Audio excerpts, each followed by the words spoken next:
Hello and welcome to The Muppets, the Sitcom, the podcast, presented by ToughPigs.com. This is the podcast where we revisit The Muppets' grand return to television in the 2015 ABC series The Muppets and see how it holds up 5 years later. You can follow along with the series by revisiting The Muppets 2, now streaming on Disney+. I'm Joe Hennes, your host for today's show, and today our special guest is one of our fellow Tough Pigs writers. Please introduce yourself, friend. I am Anthony Strand, and like Joe said, I write for Tough Pigs. I'm also one of the hosts of our other podcast, Moving Right Along, a Muppet movie podcast. Presented by ToughPigs.com. Presented by ToughPigs.com. That's right. And it's a great podcast, and if anyone out there is at all interested in Muppets, which I assume you are because you're listening to this, then I highly recommend that you listen to it. It's great. And Joe has been on our show, I don't know, probably 10 times or something. I don't know. You've been on a lot. I hold the record for guest starring on your show there. But today we are not talking about Muppet movies. We are talking about The Muppets Episode 3, Bear Left, Then Bear Right, in which Fozzie Bear attempts to live in the woods and write a screenplay, Miss Piggy attempts revenge on Christina Applegate, and Gonzo attempts to trick a woman into dating him. But before we talk about any of that, Anthony, did you watch The Muppets back in 2015? And if so, what was your opinion of it at the time? Yeah, I watched every episode right after it aired. And I tried so hard to like it. I reviewed the second episode. I reviewed last week's episode, Hostile Makeover, for Tough Pigs at the time. And it was like a stirring defense of how, no, Kermit has depth in this now. They're writing Kermit like a real person, like on the Muppet Show. Muppets are having depth, and it's going to be so good. And everyone should be watching this new show that dares to treat the Muppets like real people. And I tried so hard to continue feeling that way, and I liked it, especially during that fall season. The first half, the first 8 episodes. Yeah, I would say I liked it less and less every episode, probably. Yeah, that's probably accurate. And I think a lot of fans, especially those of us who are working on reviewing the show week to week, probably agree with you. We were so excited about it at the beginning, and then that excitement went down, and then it went back up.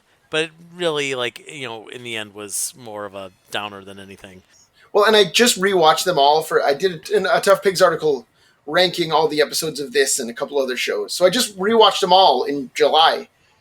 And the second half really is so much better than the first half. Like so much better.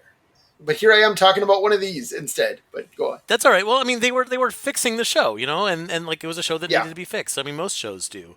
And, they just didn't get the chance to really, retool it. But, we do have this first half of the season where, it has problems. We've got stuff that we need to work out. And I'm looking forward to, diving deep into this episode with you. But I'm curious, for the article that you wrote where you ranked all the post-Muppet Show TV episodes, where did this one rank, and what was your review of it? So I ranked this episode at number 48. Ooh. Out of the 50. Oh no. Yeah. And only ahead. No, sorry, I'm looking again. Number 49, actually. Oh, wow. Ahead of one other episode of this series. Actually, next week's episode. But so here's what I wrote about it. I just wrote a very brief sentence about each one. I put, what if instead of jokes, Kermit and Fozzie just say, "You're the man," at each other for a solid minute? Does that count as comedy? And does it? We'll find out. No, it doesn't. No, it's terrible. It's and that's. I mean, we can. I guess we'll probably go in order or something. But that specific scene that I'm talking about, where Kermit and Fozzie literally just say, "You're the man." No, you're the man. No, you. No, you. It's about 30 seconds of the show, and that's not a joke. These are the same two guys who did Good Grief, the Comedian's a Bear. Yeah. Yeah. And now they're just being a beer commercial for some reason. Watching this one today, what struck me now, and I paid more attention today than I did for that other article. Right. You only had to write one sentence for that one. Right. But watching this episode, what struck me is that the writers have no interest in who these characters are at all. It's just I mean, this could be the third episode of any sitcom where we don't know the characters that well yet. Like, they don't act like they have a history. They don't act like they have established personalities. They act like people that the writers haven't learned who they are yet, and it's very frustrating. That's an interesting point, especially because, I think this show was reliant on the fact that we know who these characters are before coming into it, because the Muppets have had this long history. Like, they may not be who they were, like, in the early 80s anymore, but at the same time, oh, it's Kermit and Fozzie and Piggy and Gonzo, and, like, you know who those guys are, like, come see their new antics. But at the same time, they completely changed who they are, or watered them down so much that they maybe don't even want you to know who they are, because they want you to forget about Good Grief, the Comedian's the Bear, so that maybe you're going to laugh at You're the Man, no, you're the man, no, you're the man, no, you're the man. So like I said, when we opened this episode, there's three main plot lines, and they don't really intersect all that much, except for the fact that, like, Gonzo has a line in the Piggy's storyline, and Kermit has a line in the, like, here and there. Like, I mean, there's no real there are real divisions between those three storylines. So rather than go scene by scene and kind of mishmash through them, because in my original notes for this episode, it was so we spend 10 seconds with Fozzie, then we spend a minute and a half with Piggy, and then we do 10 more seconds with Gonzo, and it's like, rather than that, let's just take each of these three storylines one by one. Sure. So okay. Starting with the one, I mean, the big one, because it's in the title of the episode, which again is Bear Left, Then Bear Right. Right spelled Write. Ha ha ha. It's kind of a pun. Let's start with the Fozzie Bear storyline. So Fozzie apparently wrote a bad sketch. You may not believe it, but Fozzie wrote something that's not very funny. And he wants it to be on the show, Up Late with Miss Piggy, which, by the way, we have not really seen them do sketches yet. It's really just an interview show where I assume that Gonzo, Pepe, and Rizzo, as the writing team, are writing sketches, and they're not making it to air. Well, they talked about the Dancing with the Czars thing, right? That was a couple episodes. They talked about that already. Yeah, that was in the first episode. Right. But we didn't actually see it, and like, it was almost more fun. We mentioned in the podcast, like, it's almost more fun to see them talk about it than to see the sketch itself. In that 30 Rock kind of way. But, in a Muppet Show kind of way, that doesn't work at all. We just want to see, Muppets in crazy costumes dancing around and having fun. But we don't get that. We get Kermit saying, no, that's not funny, and then they don't do it. And that's pretty much what happens here, because Fozzie has the sketch, and Kermit doesn't want to tell him that it's bad and it won't make it to air, because he's balancing the fact that he is both Fozzie Bear's boss and Fozzie's best friend, which is interesting, because it's like, in the old Muppet Show, it's like, yeah, they were friends, but like, Fozzie definitely, like, was employed by Kermit the Frog, and he like had a fear of Kermit the Frog in a certain sense because of that. Right. On the Muppet Show, Kermit would have told him it was bad. It was like immediately backstage, and it would have been like in a laugh line, right? It would have just been like Kermit dismissing it out of hand, and then like the joke would be Fozzie's despair that Kermit doesn't like it or something, Yeah. And I wonder if a big part of the reason why it's like, well, now they have to be best friends is due to Muppet Babies, because they were best friends in Muppet Babies, and that really like affected a lot of the way that the characters were written for decades beyond that. It's funny that you say that, because to me it's the Great Muppet Caper. Yeah, right? Sure, yeah. And the Muppet movie, frankly, like, yeah, but both of those movies, like, they're just, here's Kermit and Fozzie, here's the crew, Yeah, I think you're right, but at the same time, Fozzie still in both those movies was like Kermit's sidekick, Like, he still called him Sir. Right. Stuff, no. Even though they were supposed to be twin brothers. Joe. Yeah, right. But, like, this show is awful. Like, you're like, but it's going back to what I'm saying. Like, these writers have no interest in who these people are. Yeah. They want it to just be like, these are the best friends. These are Joey and Chandler or whatever. Yeah, right? Because, like, and which, like, that's the other thing is, like, imagine you don't know who the Muppets are and you stumble upon this thing. And it's just like, some generic, like it's Go On or whatever. It's just some generic sitcom that nobody cares about. Go on. Or Up All Night. Or Up All Night featuring this episode's guest star, Christina Oh, Applegate. good. That's better. But I am genuinely curious if anyone listening to this podcast has ever heard of Go On. Okay, but like those are other sitcoms from around the same time that are tonally very similar to this Correct. Yes. and depended on like the audience's fondness for the stars. Also, Yeah. you know, like that's the thing. This show doesn't remind me of other Muppet stuff. It reminds me of other bad comeback vehicle sitcoms. Like that's the biggest tragedy of this thing. And I often go back to the question of, why, like when the Muppets do something, the question we should be asking the question, why puppets? Like, why does this have to be puppets? Why does this have to be Muppets? But like puppets first, it's same as like as something animated. Why is this animated? Like, are you doing something in animation that you can't do in live action? And with this show in particular, are you doing something with Muppets or puppets that you can't do with, Matthew Perry? And the answer is no. Like, they're not, like, not one bit of this. Right. At this point, absolutely zero. Yeah. Right. Like you could not change. You could film this whole episode with humans and change nothing. Right. Like not even a sight gag. One thing that you would have to change, though, is the scene at Rowlf's Tavern. This episode introduces us to the concept of Rowlf's Tavern, which is the bar owned by Rowlf, the titular Rowlf. In his scene, he is wearing a dog cone because he just had surgery, but he kept biting at the stitches, and so he had to put it on himself. So you're smiling, which implies to me that you find that amusing. I found that amusing. I did find that amusing. I like because I like the fact that like Rowlf is equal parts like middle-aged man and dog, and the fact that he's just like, yeah, I mean, Right. he had surgery. He's like, but like I had to put on it. I put the dog cone on myself. If someone else put the dog cone on him, that wouldn't have worked. But the fact that he's just like, it's what dogs do, so I don't bite at the stitches. Like, I thought that was kind of amusing. That's fair, but like, I don't know. To me, it's like so. Who is Rowlf? He's a laid back dude that plays the piano. When they sat down to write this show, they thought, who is Rowlf? I don't know, a talking dog, lol. Yes. What if he talks about dog stuff? Wouldn't that be unusual? Like that's it.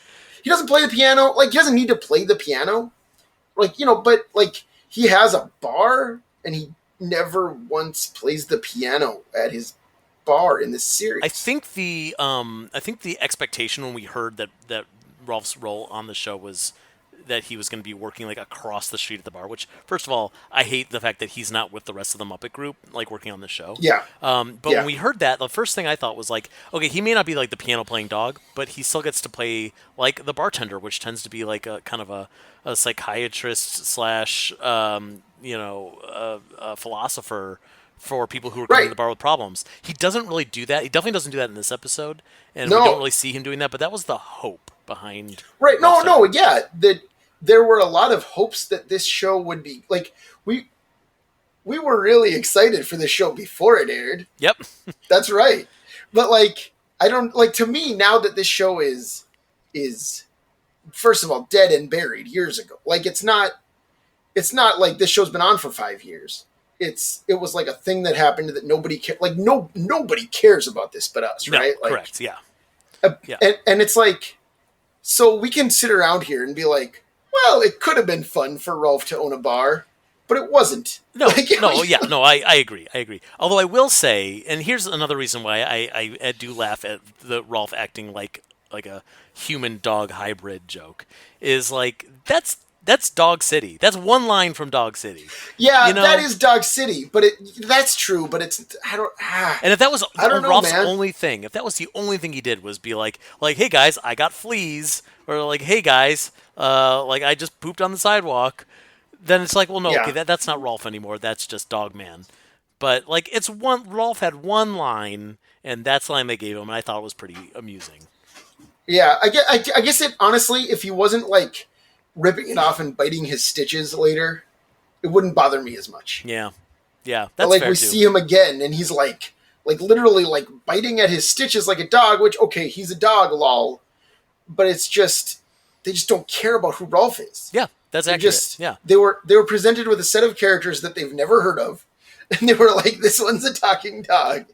What do talking dogs do? I don't know. Talk about biting themselves because they have stitches or whatever." You're totally right. But so Kermit and Fozzie they're at the bar. That's the setting. That's the only reason that we're at the bar is because they have to have a location for them to have this conversation. But Kermit wants to tell him that the sketch isn't going to make it to air. We find out what the sketch is about. It is about a porcupine buying dress socks, which again, like fun to hear them talk about. Never want to Sounds see it. funny, Sure, it's right? funny enough for a premise, not funny enough for real television.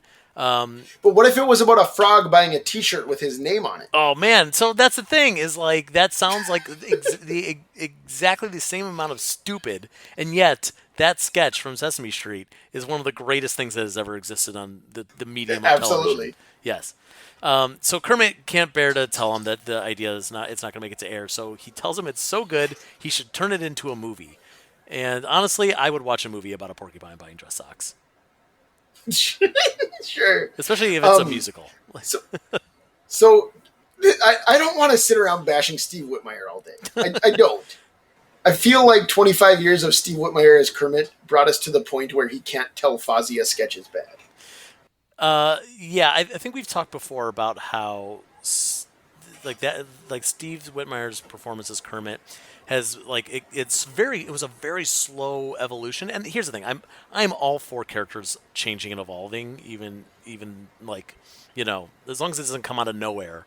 We shouldn't leave these characters like in 1976. That doesn't work for me, and I don't think that works Right, for sure. keeping them alive.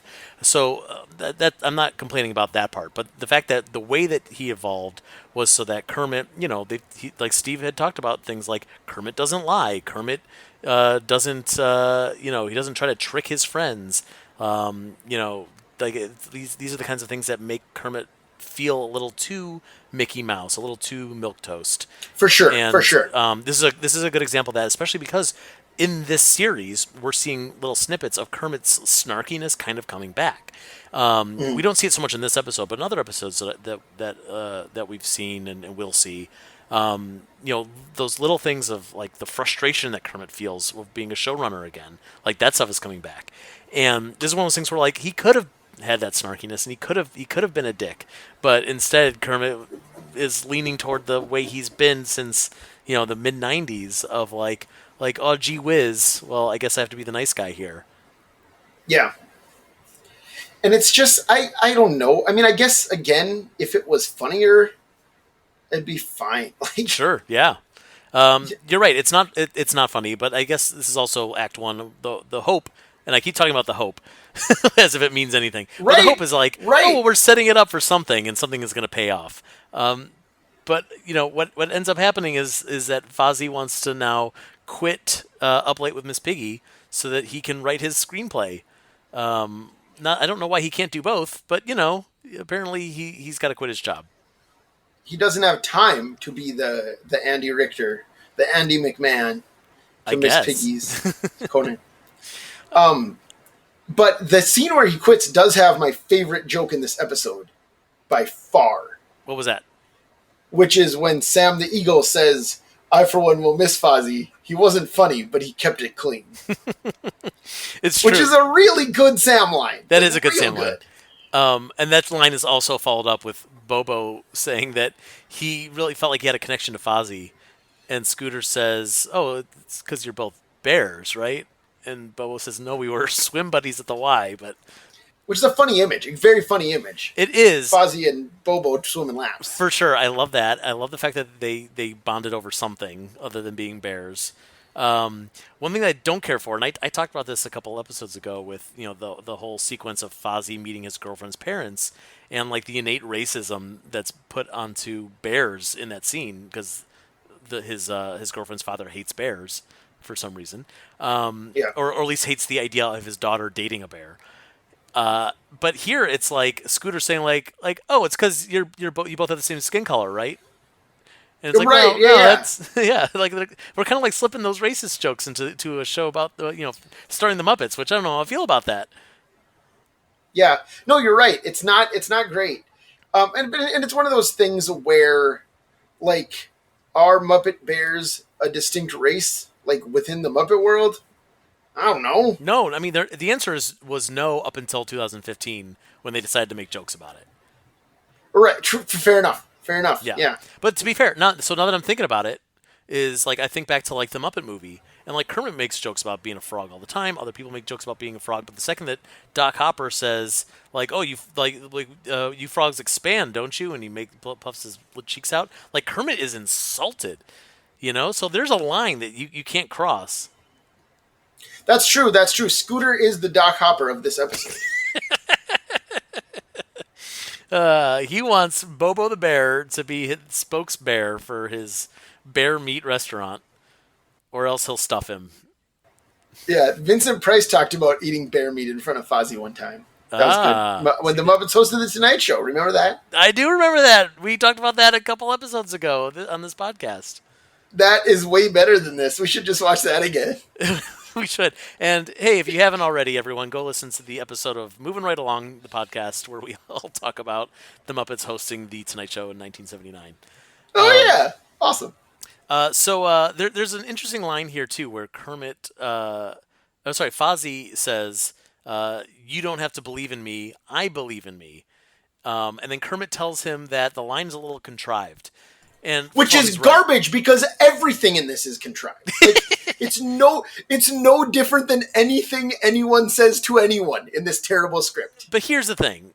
Like I was thinking about the fact, okay, you don't have to believe in me, I believe in me. That seems like the kind of thing the Muppets have said over and over and over and over again. Well, the two times that I've thought of, I thought of right away were in the Muppet movie when Kermit talks about how all his friends, believe in him, in the desert scene when he's talking with himself, and then in the 2011 Muppet movie, Kermit is giving his big speech to all the Muppets, and he says, "I don't care what anyone says. I don't care if no one believes in us because I believe. I believe in you, and you, and you." And I think that's a lovely scene. But the truth is like that is contrived. It's always contrived. Believing in someone means nothing. It's like you can believe in Santa Claus. Like there's no action in that. That's a thought and a prayer. But can I ask you something? Yeah. If just one person believes in you, big enough and strong enough. Okay. Here we go. Yep. Doesn't that make you cry? I mean, it's a beautiful song. It's a beautiful sentiment, but I think it ultimately means very little. Anthony, I believe in you, though. Thanks, Joe.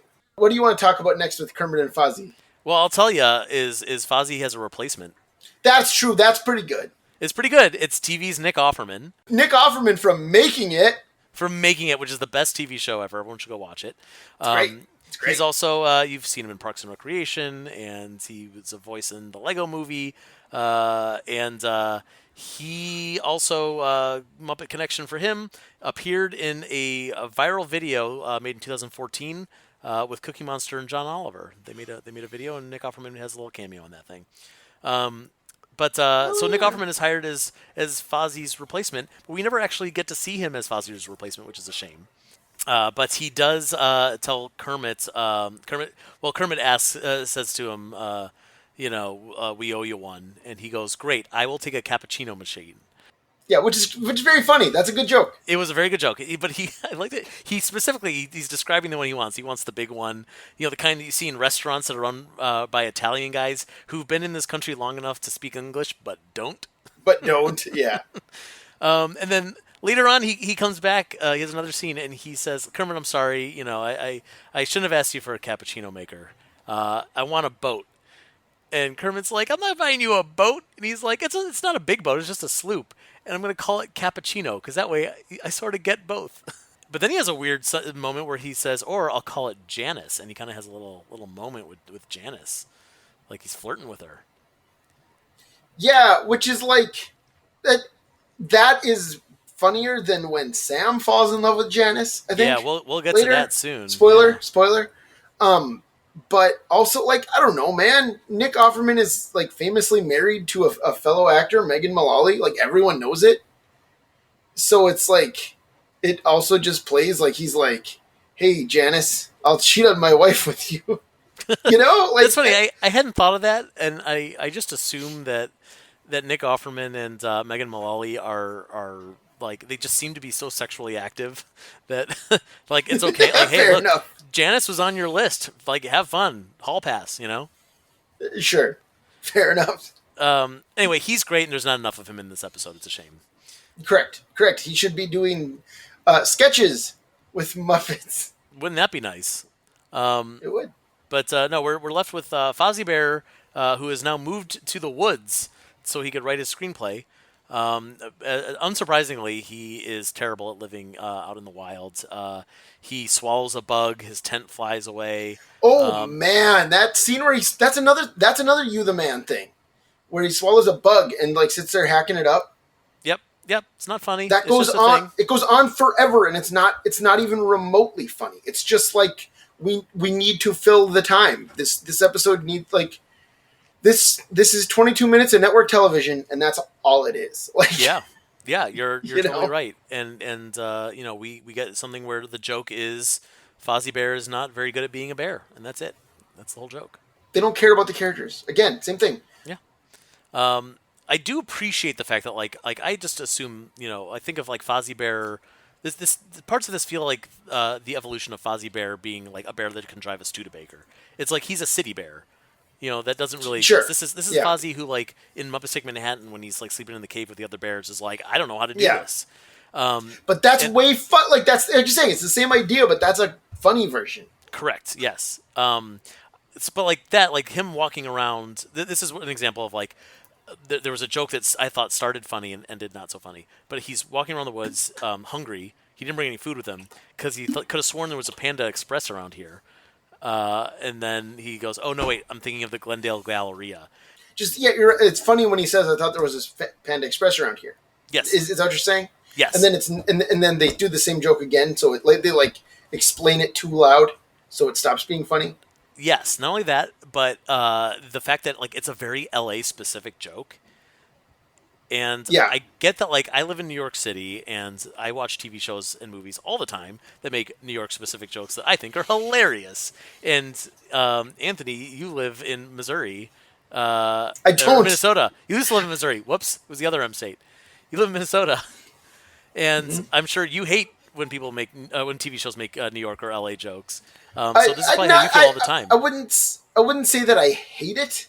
It's just like often my reaction is like, oh yeah, TV writers think everyone cares about this. Yes. Like it's not like I'm like, how dare you make reference to traffic on the George Washington Bridge or whatever. Like it's just like Yeah. it's just like, oh okay, you know whatever. Yeah. But Fozzie spots some food tied up in a tree, and he smells Oreos. There's a nice little bit of puppetry where he's jumping for it, and his feet are wiggling as he's in the air. Thankfully, it doesn't last too long because it's people find it really creepy when they see Muppet feet for some reason. I don't share that feeling. I like I to don't see them. Yeah, I like they're to fine. see them. I like Muppet feet. And then what happens to Fozzie? Lol, he gets tranquilized. Good jokes, funny comedy Man, is great. he gets darted in the neck by a park ranger, and then we get one of my least favorite jokes that the Muppets ever make.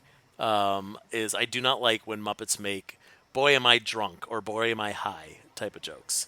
Yeah, it's like the last few minutes of this episode, and none of it's like here's exactly what I put in my notes. Tell me, please. Let me read it directly from my notes here. Read them verbatim for me, Anthony. I will read them verbatim. Fozzie getting drugged and acting drugged at the end is dumb and bad. Yeah, it's not great. You know, he's like stumbling around. I will say, like, there's some good puppetry from Eric Jacobson. Like, Fozzie looks like he's got a lot of weight to him, like, because Kermit's kind of like holding his arm. But you know, he's like looking for his hat, but he's wearing his hat. Yeah, Fozzie asks Kermit, "Have you ever been tranquilized?" And Kermit says, "No, but I did lick my third cousin once, and the walls started melting. So I feel you, bro." And I have a lot of questions about that too. but it's like a joke that like is supposed to seem edgy, Yep. but like doesn't make any sense at all because it's like kind of a drug reference and kind of an incest joke. Right. Why did he lick his cousin? So there's this show called The Big Bang Theory.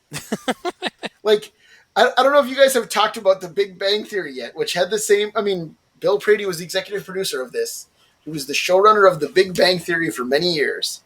We can't pretend that the two shows are not more closely related than The Muppet Show and this, right? Correct. But like they did a joke where they're all like they ate like pot cookies and they're all laying around giggling. You know, I mean every sitcom has done that, right? It's like Sure, the classic. Yeah. It was good when Taxi did it. It was good when Barney Miller did it. It was less good when the Big Bang Theory did it. But of course, one of the things that they have the characters say is Howard is like, "Oh, I lost my virginity to my cousin, my second cousin." Lol. It's the same crap. It's just stock garbage. Like sitcom writer's room. Like this has the cadence of a joke. Nothing. It's. Yeah. This show makes me so mad, Joe. I could tell. But like this joke also, like specifically this joke of Kermit's, it's the same thing as like the Rowlf thing, where it's like someone saw on a piece of paper this character is a frog, and they're like, great, let's make a frog joke. I don't know, some frogs are poisonous, so there you go. Like that's the whole joke. It has nothing to do with Kermit. It has everything to do with being a frog. Right. Like and I do. Again, I do think the show got better about this as it went on. Yeah. Yeah, but I agree. Like at this point, it's just every character is. Yeah. I don't know. Like, it's one of those things where you watch the middle seasons of The Simpsons, and it seems like the writers have no idea who the characters are anymore. Mm-hmm. And then you watch the later 20-something, 30-something now seasons of The Simpsons. Yeah. It reached a point where eventually the writers were fans who had grown up with the show, and even though the writing's not up to the level of the classic years, the characters feel more like themselves because the writers know the rhythms of what The Simpsons is. That is what the Jason Segel and Nick Stoller movies are, right? Like those guys know the rhythms of what the Muppets are. And this is the middle seasons where they just hired people who write TV shows, right? Who don't know the characters. So here's my big question. This is where the episode ends for these characters, and they are leaving the woods now. Fozzie's completely drugged up. We assume that Kermit is going to drive him home. So what are they doing with Fozzie's car? They're just leaving it in the woods. He's got that great convertible, but Kermit can't drive two cars at the same time. They never answer this question, and we'll never know. It's very upsetting. That's my only problem with this script. All right, so that's story. That's our A plot here. Let's go to one of our B plots. So Christina Applegate is a guest star on Up Late with Miss Piggy. She's being interviewed by Piggy, and by the way, Christina Applegate's well known for her role as Kelly Bundy on Married with Children. She was in the two Anchorman movies. She's currently on the TV show Dead to Me, which is phenomenal, and she is just spectacular on this show. Don't forget that she didn't tell Mom the babysitter was dead. She didn't tell Mom. Mom had to find out all on her own. She didn't tell her. But she also appeared in 2009, was in a Word on the Day segment on Sesame Street. She explained the word booth with Elmo. And then the following year, probably in the same photo shoot or video shoot, she appeared on Shalom Sesame home video explaining the word shalom. Oh, fun! The title, the titular word. If only the show was called Shalom Booth, then she would have had the monopoly on all those words for the title. All right, I like those Shalom Sesame videos, though, man. I do. I learned a lot. Did you? Yeah, that's good to know. We should do a whole podcast about Shalom Sesame. That's what show's way better than this. All right, everyone should just go watch Shalom Sesame and forget about the Muppets. There is nothing in 16 episodes that approaches the level of matzah in the house. Great. I actually totally would do a podcast about Shalom Sesame. I think that would be fascinating. But in any case, Shalom Sesame. Good Lord, get it off your brain, Joe. Christina Applegate. She is being interviewed by Piggy, and she surprises Piggy with a video from her baby shower of Piggy stumbling into the room, face planting into a cake, falling backwards, tugging on the tablecloth. Tablecloth with the cake on it falls on top of Piggy, presumably. And Piggy looks super embarrassed and vows revenge on Christina Applegate. So that's that Yep, premise. it happens. It sure does. But also right before we go to the opening titles, Gonzo turns to Kermit and says like, "I told you you wouldn't approve it," and laughs. He's like, "Ha ha ha." Well, the joke that he makes, which I appreciate the cadence at least of this, is Gonzo says like, "Oh, I knew that you wouldn't like it, so I went over your head." Kermit says, "But I'm the boss," and he goes, "Oh, well then I went behind your back." Yeah, right. That's pretty good. But Yeah, I it's mean, it's good like, cadence. Yeah. but well, right. Dave Goles knows what he's doing. You know, Yep. Yep. the man's a legend. But no, like Gonzo went behind Kermit's back to get some material on the air, and it was Christina Applegate showing an embarrassing video from her baby shower. Right, because most of the motivation behind a lot of the characters on that are working on Up Late with Miss Piggy is that they hate Miss Piggy. Right, because everyone hates each other on this show. Right, but like Gonzo normally, like it would be like if it was weird or if it was about art or his Yeah, weird view of what art is, then that would make sense. But it's not. It's just like, hey, Piggy, fall down, go boom. right, exactly. Yeah, Because I mean, we'll talk more about Gonzo not being Gonzo, I guess, later. But sure. that's just another example of it, you know? Yeah, absolutely. And then in our next scene, there's a brief moment where the Swedish chef is asking Christina Applegate for an autograph, and Oh she my says, goodness. "Who should I make it out to?" And he says, "Megan." I don't know if he's saying Megan or Megan or Megan, I think, because yeah, I don't know. but One or the she other. says, "Oh, is that your wife, your daughter?" And he's like, "No, no, Megan, Megan, me." And he's pointing at himself. And she goes, "Oh, it's you." And she's like, "Oh, hey, live your truth." And he does like a RuPaul snap and kind of says, "You go, girl." And so here's the thing: I assumed, or again, going back to hope, I hoped that this was just a joke that we didn't get. That maybe he's saying something else in Swedish. That she just assumes that he's saying a name and misinterprets that as like a female name. I have a really good friend who is Swedish, and obviously because he was born and raised in Sweden, he speaks it fluently. So I sent him that clip, and I was like, "Is he saying like oh it's for me, or is he saying like I'm going to sell it on eBay or whatever?" And my friend was like, "No, it's like I mean if we're looking at it from a Swedish standpoint, it's complete gibberish." So really, it's just that the Swedish chef is saying that his name is Megan, and that's Right. that's a So joke apparently. so the but like but then like she says like live your truth, girl, or whatever, and then like you say he does the RuPaul snap. So it's like the joke. I'm putting heavy air quotes around joke. Is what if Swedish Chef trans lol? That's I it. guess we had a joke a couple episodes ago where Pepe says something about like gender being fluid, and like I get like we're trying to be open minded and tolerant and accepting in for a 2015 sitcom, but like I don't know if that's necessarily the way to do it, especially like as a one-off joke that is never brought up again. Like Right.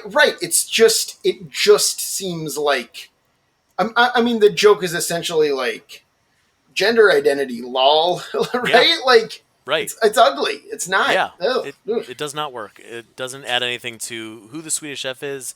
It doesn't. It's not a funny joke. It's a little shocking. No. I guess you might laugh because it's shocking, but yeah, it doesn't. It doesn't work. Yeah, this show is bad. So next, Miss Piggy wants to hire, not hire. She wants to recruit Scooter to help her get revenge on Christina Applegate. So he's been spying on her, and she's not doing anything that interesting. But I will say No. I like the pairing of Piggy and Scooter in this way, if only because this is historically the Piggy and Scooter relationship. Right. It's the Dom DeLuise episode. It's the Yeah, Madeline Kahn episode, right? yeah, exactly. I wrote down Dom DeLuise episode.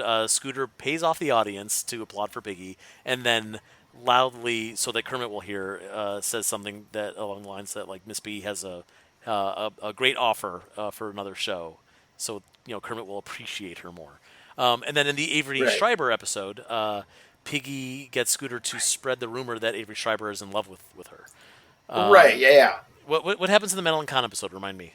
Maybe. Okay. I think I was thinking of the Dom DeLuise episode Oh, okay. because I think that I thought the job offer was Madeline Kahn. But Yeah, for sure. I guess not. So I appreciate that. It doesn't really pay off, especially because the end to this go nowhere storyline is that Scooter is delivering a cake to Christina Applegate with the expectation that, like, I guess he was gonna throw it in her face or something, and Piggy was gonna film it. And Yep. Christina Applegate feels bad Correct. for him. Like we all feel bad for him and everyone on the show. Yeah. And she's like, "Well, I don't want you to get fired," so she puts her face in the cake.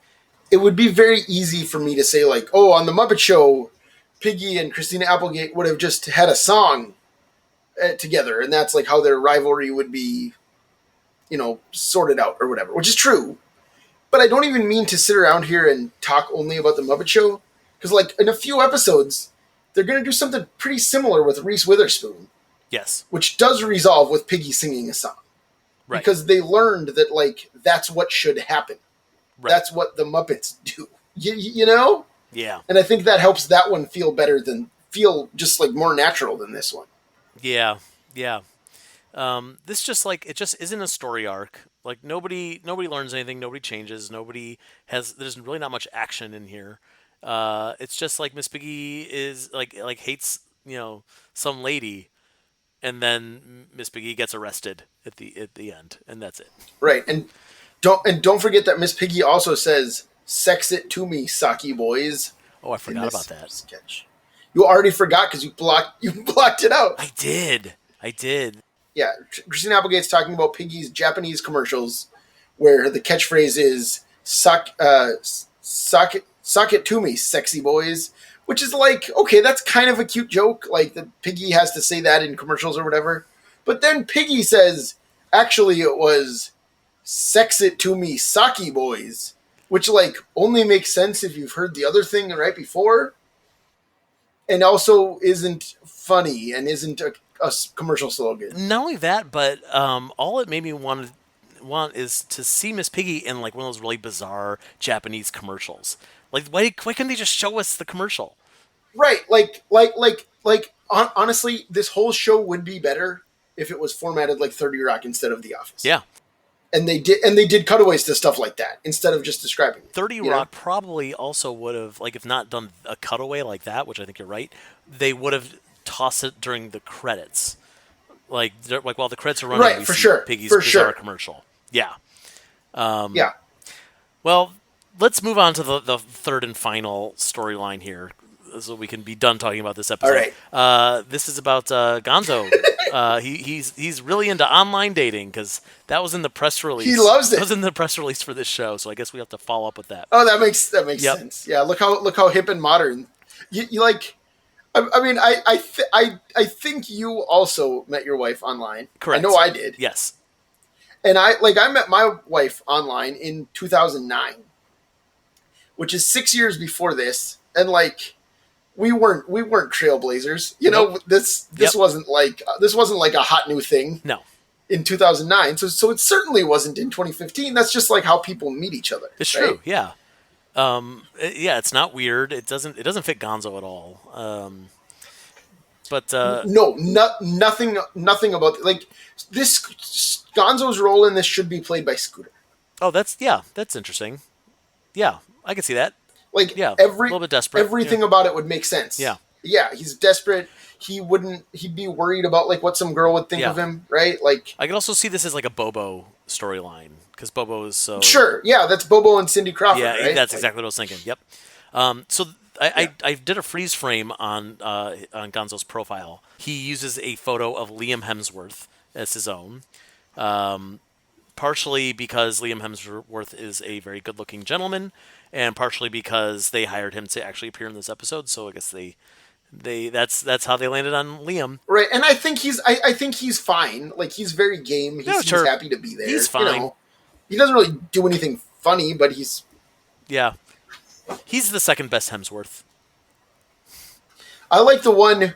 I like the one who plays Thor in the play in Thor You Ragnarok. mean Luke Hemsworth. I like that guy. you mean the one who I didn't know who he was, but I knew he was probably someone famous, so I had to Google him.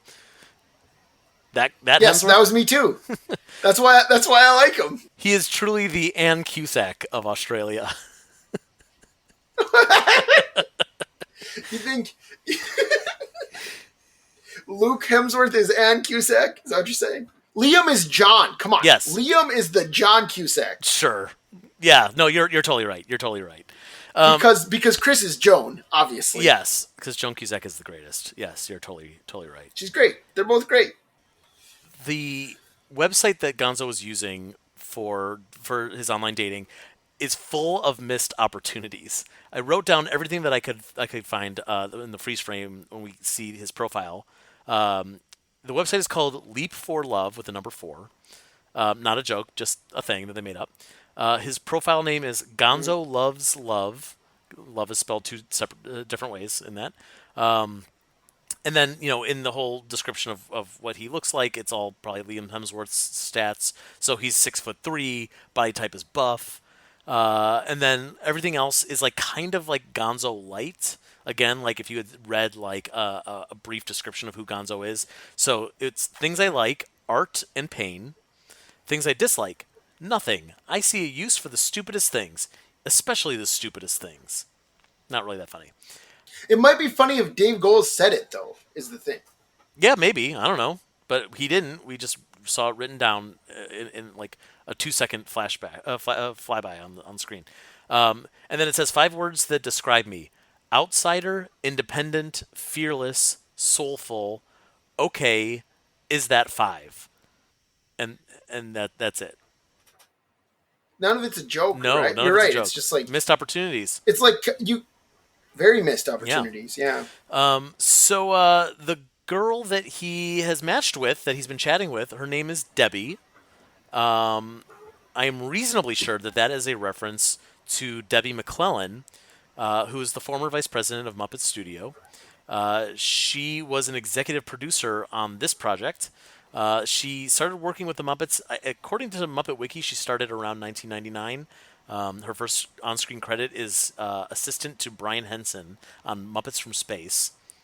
I don't know if she was working with them before that or not, but she very quickly after, became a producer on most of the Muppet projects from like the early 2000s all the way up until 2019. So she's been very prominent with the Muppets for a very long time. I assumed it was a reference to Dave Goles' wife, young adult author Deborah Goles. Oh, that's interesting. I didn't thought of that. I think that's just as likely. Yeah, that's what I assumed, but Oh, I don't know interesting. either. Well, I'm And she curious goes now. by Deborah. She doesn't go by Debbie, so maybe not. Well, in any case, so Pepe and Gonzo, Pepe and Rizzo convince Gonzo that maybe it was a bad idea to lead this girl astray. And this whole thing is just like, it's super icky. I don't believe that Gonzo would do this to a woman deliberately. Like he's like, and it's not because he's being weird, and it's not because he's being artistic. It's not because he's being a crazy guy. It's because like he's sad and lonely and thinks he's ugly. And I guess like season 1 Muppet Show Gonzo is a little sad and lonely and thinks he's ugly, but like that's not really the same guy that we would come to know and love over like the rest of the 70s and 80s, especially through today. Yeah, he's like once again, he's being Raj from The Big Bang Theory. Sure, I don't That's watch it. the show, but That's yeah, that show's not that good either, Joe. But you know what? You know what's really sad? That show's better than this one by far. so Gonzo and Rizzo and Pepe go to the bar. They meet up with Liam Hemsworth. Somehow they convince him. They trick him into thinking he's going to be on Up Late with Miss Piggy, but really they're just hanging out at Rowlf's Tavern, and they convince Liam to go on a date with Debbie, and then like somehow convince Debbie that she actually wants to be with Gonzo. It's not really clear what their plan is, and I don't think it really matters because Debbie shows up, and first of all, she's like a humanoid-looking puppet. Nothing interesting about her. I guess she's pretty for a puppet. And we just a couple episodes ago met Denise, Kermit's girlfriend, and these are two new female characters that were created for this show that are both only exist as love interests for a previously established male character, and they're both super bland and couldn't tell you anything about Yes. either one of their personalities. So there's a pattern Right. here. Unfortunately, although that does remind me that the best character, like one of my favorite characters on this show, and gets a couple chances to shine in this episode, is Yolanda. Yeah, Yolanda's great. Who, like, Yolanda was so funny on this show, and in this episode, it starts with her talking about how she needs to break up with a possum, who she says is disgusting, not because he's a possum, but because he's in advertising. And I love that. the That's way great. Julianne Busher says advertising is so funny. And then she also gets to brag about her B average in night school later, which I also laughed at. Yeah. Like, Yeah, no, this I show should have way completely agree. more Yolanda and way less. But again, like, yeah, that's a character that we'd seen before, but not really. Like she was in Bumsteak Manhattan with a different performer. She was in Muppet Classic Theater with the same performer. But like she's kind of a blank slate, so like she's allowed to just be a funny, weird character. But I And agree. we're But not. not only that, but Yolanda feels like a Muppet. Like she would fit in. Like Yeah, this version of Yolanda would fit in on the Muppet Show or any of the movies or like any like a random commercial or TV appearance they would make. Like she very much feels like she's a part of this troupe and has been, for the entire time. Whereas like we would never have said that about Denise, Kermit's girlfriend. right. Yeah. Right, and like again, speaking of like before the show came out, it was like new Muppet Pig Denise. The world will bow before Denise. Yeah. And then Yolanda just kind of like slipped in there and like is the star of the Yeah. show. Should have been the Yolanda show. I would have watched that. Yeah, So Liam Hemsworth goes on a date with Debbie. He asks, "Oh, if I didn't look this handsome, would you still go out with me? Like, what if I looked like that guy?" And kind of gestures towards Gonzo. And she's like, "I mean, yeah, sure." And then suddenly he's like, "Oh, well, someone likes me, and it's not for my looks." And he asks her out on a real date, and they leave, and that's it. So Gonzo ends up sad and alone. That's how that story ends.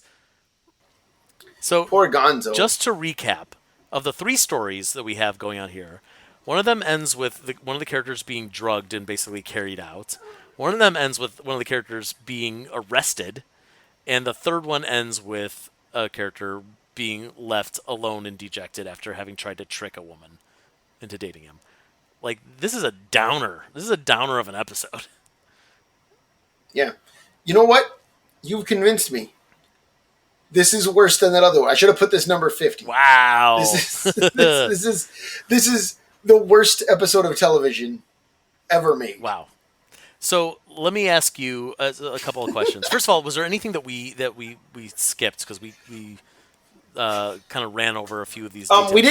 We didn't talk about Chip, who is introduced. Like this version of Chip is introduced here for sure. But that's because all he does is do the same joke 3 times, which is someone says, "Who are you?" and he says, "I'm Chip. I'm the IT guy." Which is like, again, Dave Goles is great, man. I love Dave. Yeah. But like, there's no studio audience on this show, but it's such a like say the same line throughout the episode so that the audience goes nuts. Joke. That's his bazinga. Is I'm Chip the IT guy. Yeah, it's totally his bazinga. Like again, on another Big Bang Theory thing that this reminds me of. Okay, there's an episode in season 3 of that show where Howard and Raj go out on a date with 2 goth girls, and one of them keeps saying, "Me too," not that anyone cares, or like something else, not that anyone cares. And it's like not a joke, but the audience laughs every time. Sure. So it must be a joke because the audience is telling us that it's funny. Yeah, and that's what I'm Chip, I'm the IT guy is. So here's one thing that I appreciated about it is I was thinking about the fact that like after after this show, people, at least Muppet fans, were talking about Chip a lot. People really liked Chip, and I wonder if a part of it is because he got to say his name and his job 4 times. This is the "I'm Chevy Chase and you're not." Like he just say your name Yeah, enough, true. and people are gonna love you. But we should also say Chip is a puppet who is designed after Bill Prady. Is supposed to look like Bill Prady, and Oh yeah. he was created for the Jim Henson Hour, which Bill Prady worked He's on. part of the band of pirates who bust in and take over the That's airwaves. right. And he's got this like egghead looking shape, like he's definitely a geeky looking dude. But he's got this cool thing that I really like, where his pupils blink. Like his eyes don't blink, but the pupils do. Yeah, Um, right. It's like it has like a little white film that goes over the tiny pupils yeah, it's to make his weird. whole eye white for just like a split second. Yeah. Right. Yeah, it's super weird, and I just like that it's different. I appreciate that. And yeah, and it gives Dave Goles a reason to be funny. Like give Dave Goles any puppet and let him go nuts, and it's that's great. But yes, this is our introduction to the new and improved Chip, and we'll be seeing more of him throughout the rest of this season. And still, Chip was on Muppets Now. Like That's true. That's true. He's still the he's IT like guy. one of the elements of this show that survived, That's right. along with like Uncle Dudley and Miss Piggy team Yeah, that's a good or point. whatever. You know. So Chip is here to stay. Yeah. So Anthony, I think we've kind of covered this several times, but now that you've revisited this episode several times now, how does it compare to your very first viewing 5 years ago? It's so much worse, man. Like I I mean again like I said at the start, like I even after this one I'm sure I was like, actually this is good. I like the Muppets, so I must like this. Untrue, untrue. But like I'll say this, like I think this show broke me cuz like I've been pretty cynical about new Muppet stuff ever since. Like Muppets Now came out, like I only watched one of them and I was just like, this show is nothing. you know? Whereas like with this one, I watched every one and I was like, it's gonna get better. It's so the Muppets will not let me down. I love the Jim Henson Hour. I love Muppets Tonight. Like so I wanted to be like, Muppets will always be my friends. Well, don't forget too, like we're still coming off the high of Muppets Most Wanted, which I know was Which it was rules. not like it wasn't a success of a movie, but yeah, you No, and I but agree. it's Like it's a great movie, and so we were hoping it's like okay, well they're still finding their footing with going back to TV, but like we know they can be good. They were just in a thing like the other they day were that was just yeah, great. right.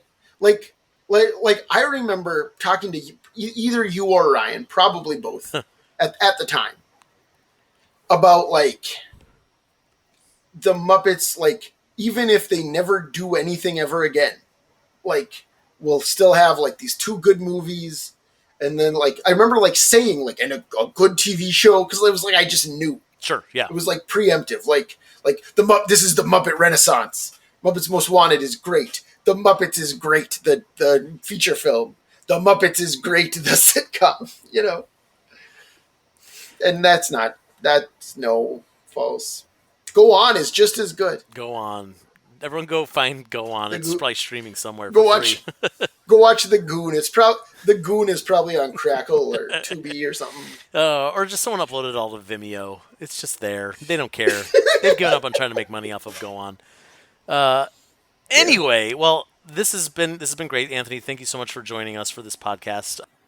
Hey, you folks out there, if you want to learn more about Muppets or read more of the things that people like Anthony and myself write, please go to toughpigs.com. Go visit us on Twitter at toughpigs, or Facebook at toughpigs, or Instagram at toughpigs.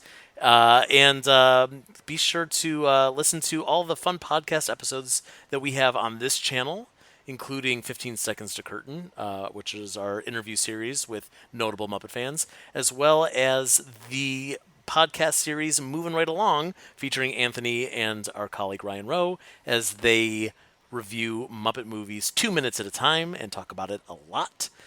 And please be sure to give us good ratings and subscribe and tell all your friends and all that fun stuff that we say at the end of every podcast.